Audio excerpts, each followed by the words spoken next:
to our next inductee. Could I please have Dwayne Grover come forward to introduce Leora Carouthers?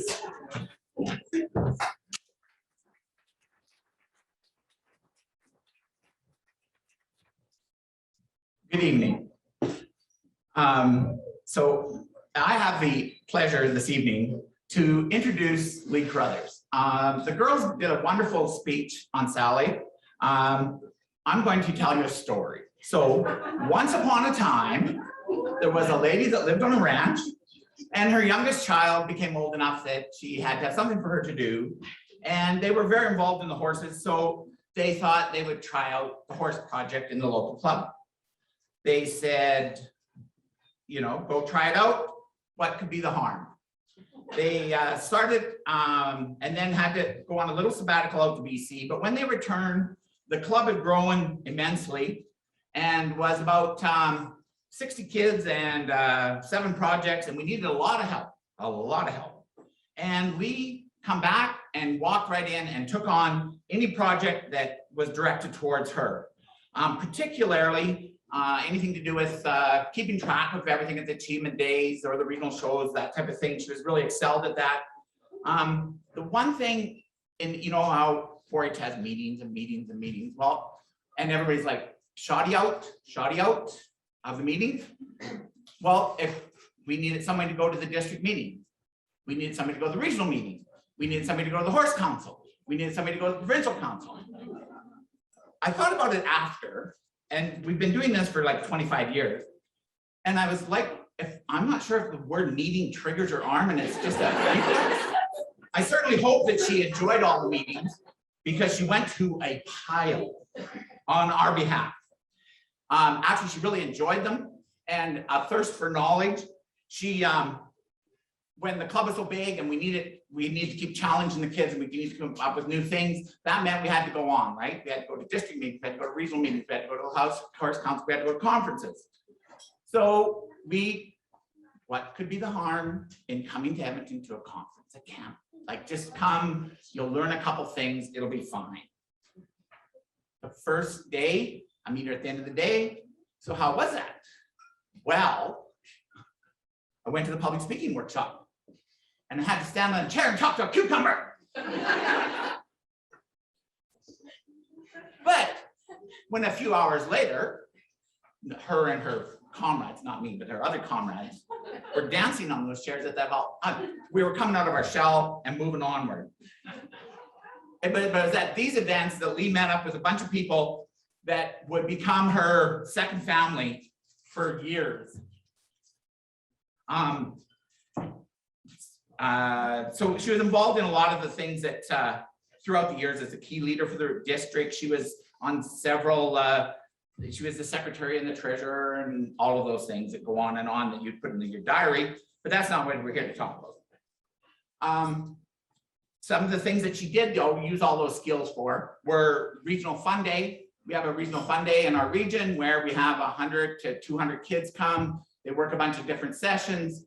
There'll be like 6 sessions going on at a time.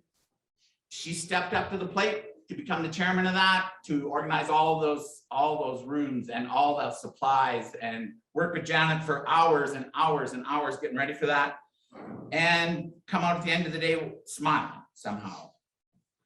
When she moved on to provincial horse and the PIAC committee, that's where she really took off, and maybe took off is the wrong word, but left the country a few times. She was on several trips that we went on in Canada and down into Montana. And I can tell you, when Team Alberta was there, they knew we were there. So through that, she worked on what was called the, we redid all the levels in the 4-H program. And it took a lot of time and a lot of people and a lot of knowledge. And she worked diligently along with the rest of the crew throughout that to develop what any 4-H horse kid would know of as the fat book. It's really just probably the best horse knowledge book that there is in Canada or North America for any 4-H member. And it was done by a whole group of volunteers. But if we go to some event. And then in the evening, they'd say, well, we just want to go over a chapter of the book. It'll be fine. It'll be fun. You'll entertain. 6 women, 6 hours. It's 1 o'clock in the morning and they're still arguing over how a horse picks its leg up. If you can call that a color, is that really a bit that's legal? But thank God that they did it, because I snoozed out about half hour into the program. So next, she took on one of our biggest projects, I guess, would be the Horse Classic. So Horse Classic at the time was our provincial horse program. It ran for 3 days at the Rolls College. There was a variety of things. Her and Janet would start months ahead, organizing the clinics, organizing the quizzes, the tests, the marketing things. And then that days when it come, they're busy, they're all organized, everything would run nice and smooth.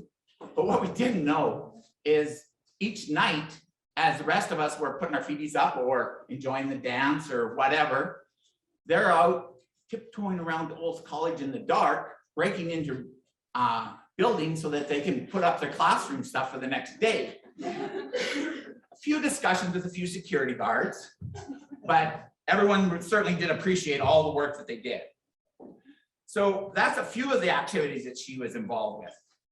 Just to summarize a few of them in no particular order, and I wish it was an auctioneer, but she was a leader in the Rainbow Riders. She was on the Stettler District 4-H Council. She was on the Central Regional Council. She was on the Central Regional Fun Day, the Regional Horse Show, the Regional Horse Committee. She was on the Provincial Leaders Conference Committee. She was on the Provincial Horse Classic Committee. She was a member of PIAC. She was a member of the Standard Bred Project. She was a member of the YHEP. She was a member of PELF, where they organized the workshops for the horse leaders. She then, just a second, in her spare time, she was the director of the Sullivan Lake West Ag Society. She was on the Liberal Church Ladies for like 25 years. Apparently there's only one way of getting off of that one. She was a member of the Buffalo Lake Natural Club. And the Natural Club is not, no, it's the keep your clothes on and watch for birds. Just so you know, it's okay. The Superfluity, she's still involved with the Westwood Ag Society and the Castor Rodeo Association. A lot of us get to participate or do fun activities or activities with our children, and that's great. I took mine to Horse Classic and it's some of their best memories. Lee has been fortunate enough that, and maybe a little crazy, but they go trail riding all the time. And this year she got to go out trail riding with her kid, her grandkids, and she took along the great grandkids, and they all went for a few days out to the mountains trail riding. So that's the kind of energy that she has that still keeps giving. Every community she's lived in has benefited from her giving, caring nature to make the world a better place. And when she signs on, it's for the long haul. That's evident from the 30+ years she's had with a number of community events. She's still doing catering at the local community center, cleaning up at the cemeteries, working at the local rodeos.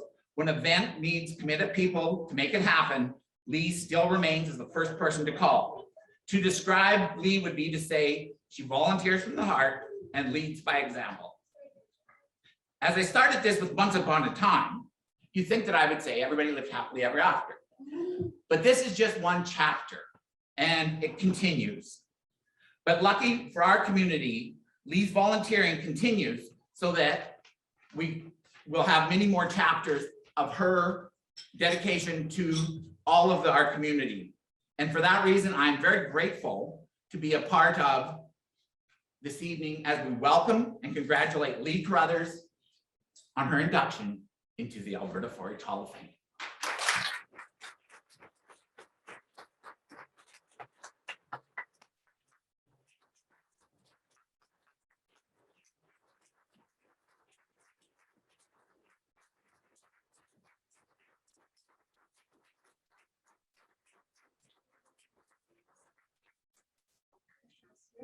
Don't you want to see yourself? Not really.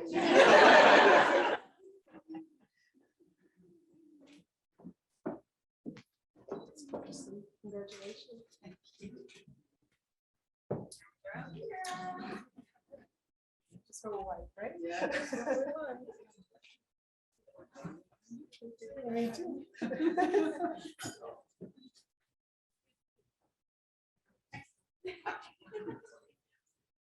Smiling.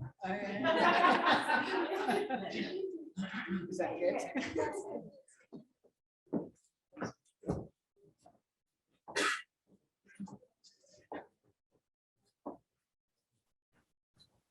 I feel really honored to be here. I'm not sure I deserve to be honored, but thanks to my family's support and the guy who told me at the beginning of my youngest child's 4-H career, well, you can do this, well, you can do this. I couldn't even introduce myself to anyone when I started. So I'm pretty sure I got far more out of 4-H than I ever put into it. With friends like Beth and Dwayne and Janet, I stayed much longer than I thought I would, and I enjoyed every single minute of it. So thank you all for being here and for this honor. Thank you.